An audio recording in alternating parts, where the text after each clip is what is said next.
this will mean that we will have a more balanced, if I put it this way, then Earth as well. Maybe where you Oh, could okay. grow more on all, many different in many different countries, as opposed to how it is now. We have we can only grow food, for instance, up here during a certain period of the year, etc. Will this, in other words, will this enable us to have a more balanced and stable society, actually, in one way, where we can utilize, the weather and the planet differently, actually? Well, it's like this. The physical environment, when you look around you, and you said, even you said it's very dualistic. And there's a lot of beauty in it. I mean, really, there's so much beauty here. But underlying that beauty, you go deeper and you look, like you just look out in the nature and you see this beautiful bird. And you're going, well, gee, what a beautiful bird. Next thing you know, it turns around and it's whacking a worm against a branch and it hacks it to pieces. Now, does that worm in that moment thinking, gee, what a beautiful bird? I really don't think so. And so it's important to understand that the physical environment we have is totally barbaric, and it has served its purpose for the epoch and the era that we have been in. And now what's happening is this new way of life is birthing. And we no longer require this environment, this physical environment. So it is in the process of deconstructing. And there's plenty of evidence about that. There really is. The Hadron Collider has just made massive discoveries, which you're not going to hear about. I found out because I found myself remote viewing in the middle of the night and got to see some paperwork. And what they have discovered is that they have what's called instability factor. And because you have elements that are stable and you have elements that are unstable. So they have a rating for all the elements. And what they found, because when they did the first experiments, they thought they created the instability themselves. That's why they shut it down straight away. Mm-hmm. They freaked out. And what they've done since is they have done similar experiments in colliders around the world, and the same results are appearing. And what they found is that all our elements are becoming unstable.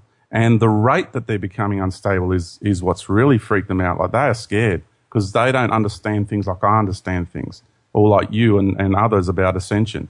They are just seeing that this whole reality is destabilizing, and they're quite frightened about that. See, and sorry, I just want to ask one thing right there, because that's interesting, because I've been pondering upon the idea that if, maybe not that the physical laws are like breaking down, but if certain things, for whatever reason, is changing so fast on the Earth, one level to this is that their technology and some of the things that they're now coming up with, even including all the GMO stuff, the genetically modified crops and things like that, is actually because they want to try to preserve something that's changing so quickly that they believe it's falling apart and it's getting out of their control, in that sense, out of their hands. Is that what is happening right now, do you think?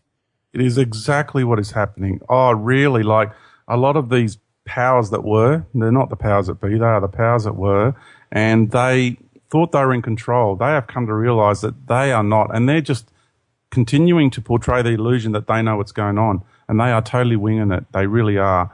And this reality is changing at such a fast rate that they just really, they're really very frightened at the moment. And the rate that these elements are becoming unstable is instability infinitum. It's infinite. So therefore, this whole reality is going to an infinite state of being. They don't know. And when you look also at the Montauk projects, like really look at the Montauk projects, look at the time chair experiments that they did in Montauk. Dig deep and look into this material and look at how every time they moved forward in that time chair, every time, and each time you do that, you're going through a probable avenue. But the destination was the same. Every time they got to the 21st of March 2013, and they didn't do it just once, they did it time and time again, that every time they hit the 21st of March 2013, this reality ceased to exist and everything was pure light. So you've got to understand that behind the scenes, they have known this for a while. That's why the re-terraforming of Mars and what the project there is called Project Genesis is been in full swing for decades. Mm-hmm. And that is reality. This is all happening behind the scenes, and we are just being treated like mushrooms. And I've got the luxury of having these experiences because I went there and I was summoned there and I went there. So I'm telling you from first-hand experiences, not from some deluded state of mind as some people would like to believe. Mm-hmm. Well, that is very, very interesting, and I'd love to talk more about that obviously as well.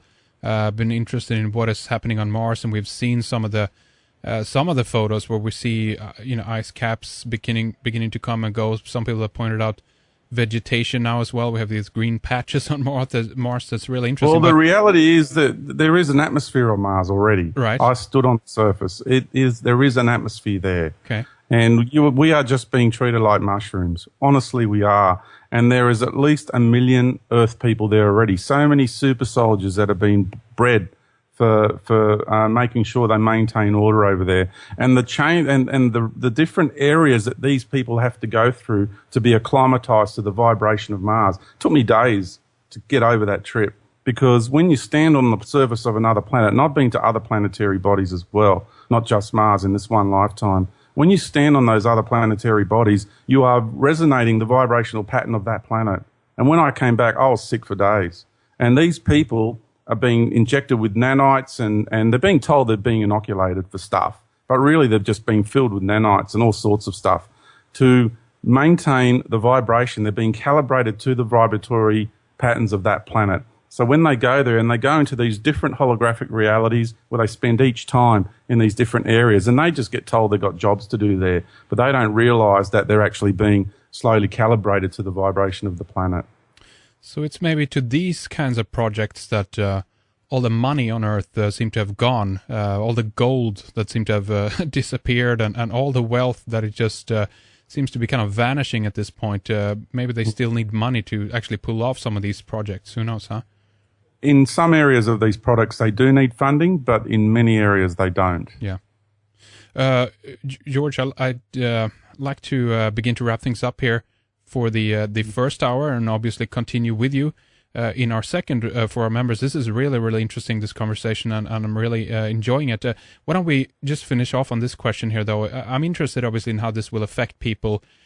Obviously, they are connected spiritually, maybe more than others in that sense, but if we just for a moment here look at how this will unfold for, let's say, people who are never, ever even heard about this kind of stuff, how will they be able to make sense of this? And how do you think that this will impact them on a psychological level? Will they be, are we talking about people who will be so shocked if things are beginning to break down at this kind of level around them that they actually will not be able to make it through this time? Again, are we talking about people who actually will lose it in that sense from a mental and psychological point of view, or how do you see it happen? Again, I'm just talking about this from the point of view of average Joe, as they say, in that sense. I mean, how will they perceive all of this, do you think? All of the above. There will be people who have breakdowns. I mean, if anybody tries to, I've had lots of the experiences of trying to tell people about the greater aspects of life. No doubt you have when you try to tell family and friends about what's going on behind the scenes with the power structures on the earth and what have you. The way they look at you is just the glaze over the eyes, and